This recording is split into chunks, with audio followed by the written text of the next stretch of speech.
गहरी समुद्र की रेती अपने शरीर में लगाकर भागी भागी जावे और पत्थरों के ऊपर अपने शरीर को छटपटा के दौड़ावे। हनुमान जी गौर से देखे। हनुमान जी बोले देखो गिलहरी भागो यहाँ से। गिलहरी बोली क्यों? हनुमान जी बोले तुम्हारा छोटा सा शरीर, बड़े बड़े बंदर, अभी कोई पैर रख दे तो मर और जाओ, और तुम्हारे ये छिटकने से दो चार रेत के कण डालने से पुल नहीं बनना है। हनुमान जी ने गिलहरी को बहुत समझा, लेकिन गिलहरी नहीं मानी। एक बार हनुमान जी के ही पांव के अंगूठा के छोटे से भाग से गिलहरी की पूंछ दब गई। अब गिलहरी बड़ी चिचियाई, नीचे देखा तो गिलहरी डांट करके हनुमान जी ने कहा हमने पहले ही कहा था यहाँ बीच में मत घूमो। अब मान गई। गिलहरी रोने लगी, बोली रुक जाओ, हम तुम्हारी राम जी से शिकायत करेंगे, बड़े दरबार में तुम्हारी शिकायत करेंगे। गिलहरी भागी भागी राम जी के पास गई, जाकर राम जी को प्रणाम करके कहा भगवान हमारी पूंछ देखो। गिलहरी की भगवान ने पूंछ देखी, बोले ये घाव कैसे हो गया? महाराज ये बहुत बड़ा बंदर है आपके यहाँ, उस बंदर की करामात है। राम जी बोले ठीक है जाओ ले आओ। बोले चलो आपको प्रभु ने बुलाया है बड़े दरबार में, बड़े बड़े बलवान बन रहे थे, बड़े बुद्धिमान बन रहे थे, आओ अब हम तुम्हें ठिकाने लगवा कर मानेंगे। श्री हनुमान जी गिलहरी के साथ साथ राम जी के द्वार पर पहुंच गए।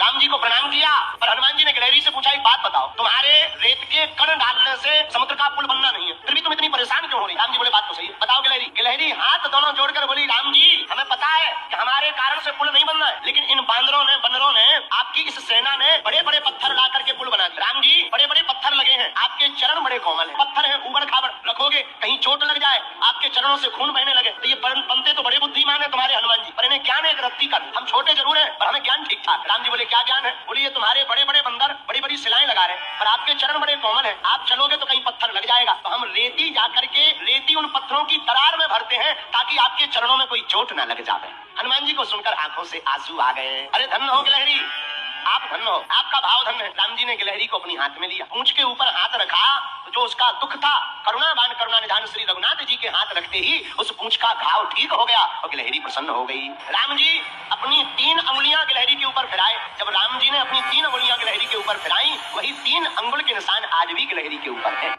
एक गिलहरी